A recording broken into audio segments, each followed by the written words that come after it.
it's such a, it's $9.99 if they want 1.3 or if they want 1.1. I hate the $9.99. That's like the worst one. It's the worst one. Right now, it's like the most popular. You might as well list it at $1 to me. Do you know what I mean? The price is right. Seriously. You gotta be over. That's the problem. The lead count is down, but it's down on purpose right now because I knew that Vivian was going to be away. And so what we're going to do is we're going to keep. We were still at 53 leads this last week. I mean, it was still a good number. Instead of offering a home valuation, offer a home audit. So this isn't just what your house is worth. It's what your house could be worth if you did these two or three, four things. And in order to do a home audit, you have to see the house. You got to be in the house. Yeah. Right?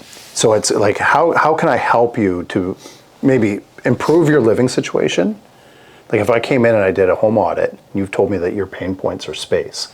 And then I come in and I was like, okay, well, one of the things that you could potentially consider here is opening up this part of your basement for storage. Currently it's not being used particularly well, and if you open it up and organize this would free up all this other space in your house. So maybe moving isn't a solution for you in this case.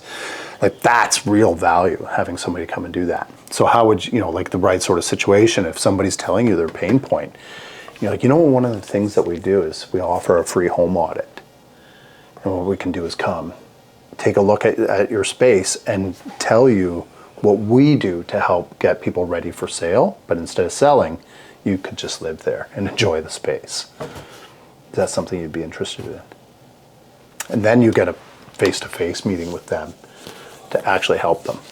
I would kind of put that out there. I know it's not going to be, not everybody's going to want that. It's like, I know if somebody offered that to me when I lived in our bungalow, I'd be like, you're not coming to my house, man. It's fucking embarrassing, right? Like you just got shit everywhere. So that's something just to kind of consider.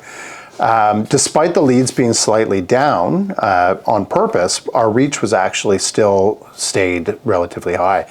We're almost 18,000 on the reach and 32,000 and change on the impressions.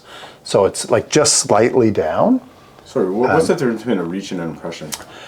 So a reach is like how many people, that's a number of people that are seeing our ad. Oh, I see. And some people are seeing it multiple times. I see. So it's like an impression. If let's say I had a billboard, they talk about impressions. So you may drive past that billboard 2 or 3 times. That's an impression. Yeah, they don't know that.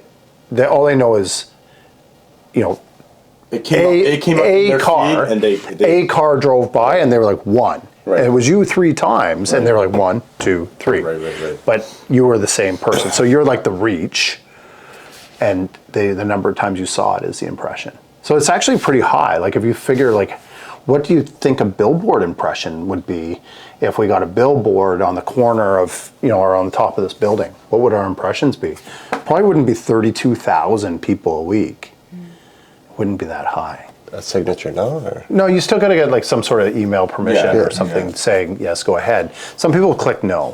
For the life of me, I can't figure out why anybody would click no to advertising a particular property.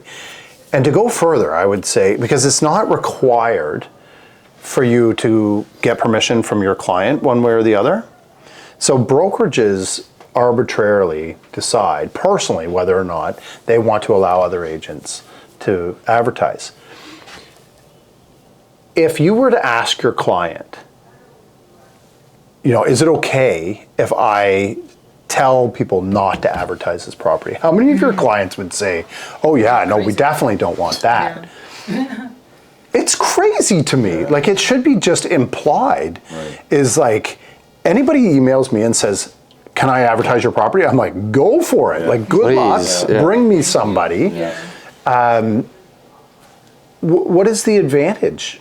You're advertising to the internet space, right? Online, like you're I guess that agent's reach is going to be only so far, right? So I'll put it out there now, and I'll say like anybody that is in that much of a scarcity mode, where they don't allow other agents to advertise a particular property, I think you You're not acting in the best interest of your client. Exactly. Yeah. And that's something that I think, like, that's something that should be looked at from an efficacy perspective. And in this case, it's even worse because the property has been on the market for months and months, and it's had like hundreds of thousands of dollars. Oh, of and that's the one that reduction. told you to Yeah. take it off. Wow. Yeah, that seller has been trying to sell for at least like 3 or 4 months. So they had the time to actually find that they were advertising and then go through the motions of actually telling you to stop advertise.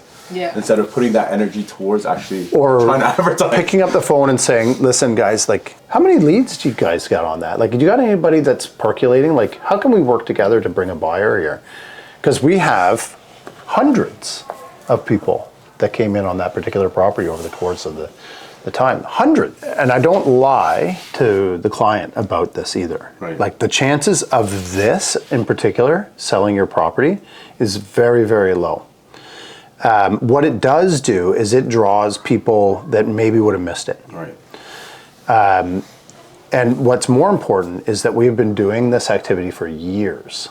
And so we have a database of people who have been searching in this area. So your list, this particular advertising, probably isn't going to bring the buyer, but all of these other That we did activities that we've been before, doing, now those people are ready and they're engaged. so that's it, and that's kind of what you're selling is the database. Is like we have thousands of people who are interested in this particular area that we've been advertising to for years. And that know us too because they see our Omni as well. Yeah. So 236 Dewhurst. This is it's in the 1.5 range.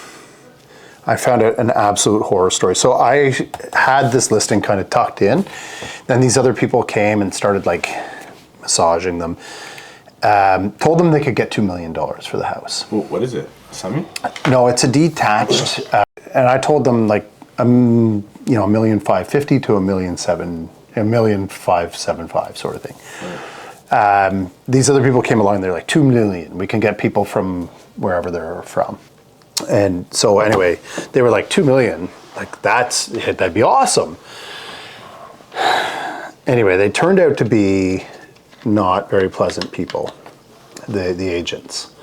And they got an offer for $1,575,000, $1,574,000 actually. And the agents told them to reject it. Wait, was this listed on MLS? Oh yeah, last year. Oh, last year. Yeah, in February of last year, they got an the offer at peak. $1,575,000, which Right. was like the top of what I told them it was worth. Right. They rejected the offer. I'm assuming it was listed with a offer date, right? It was at the time, yeah. I reconnected with them last week. And they would sell. They would sell. Obviously, they want the $1,575,000, but I said, like, if I could bring you something close, would you guys accept that? And they were like, yeah, we would. We were like, It's unrenovated? It's like original condition? yeah. Not original, like it's in really good condition. 11 Penetang. This is Where is that? in Scarborough. Okay. In Scarborough. It's a 3+2, the basement. Bungalow? Amazing, yeah. 1.2-ish. What's the Expectations have gone up. It's in It's Bendale, isn't it? Bendale. Okay. Yeah, it's in Bendale. It's not a bad pocket. Like, If you've got somebody kind of poking around, like this is kind of also for your, and these are on the off-market right, page right. of the website. So you can, like in your conversations with people, like if you're having, you'd be like, oh, well, we have a bunch of properties that are currently off-market for various different reasons. This is something to consider. I wonder about people who came in on Gady. I'll have to go back through that. Go back through that and see, yeah. Because that was kind of like a similar property, right? And then we've got this one on College. We've got 456 College, which is a 1,200 square foot condo for under $1 million, but really well finished. She would sell off market. We're gonna list probably in the fall, like in September. But if we can sell it before then, Right. that'd be great. Woodville just went live. 92 Sumac. They're finishing the renos. We're going to actually do photos later this week. Okay. Once they're done the handrails and stuff, we're going to go in and 92 Sumac, wow. yeah, Finally. off They're- market. They're going to list only off market. Okay, Yeah, okay. off market. Guildwood Parkway, we're getting ready now. 216 Guildwood Parkway. There are some preliminary photos that Olga has. So if you've got somebody looking for like a giant lot, 70 by That's the one in 110. Scarborough. Yeah. When are you guys planning to list that? It'll be late March, early May. March. Or April. We've got some time on that. But yeah, 90 Broadview, which is your guy. We're going to get some pictures from him. Yeah, I can hit them up. Hit him up, just a couple of shots would be great.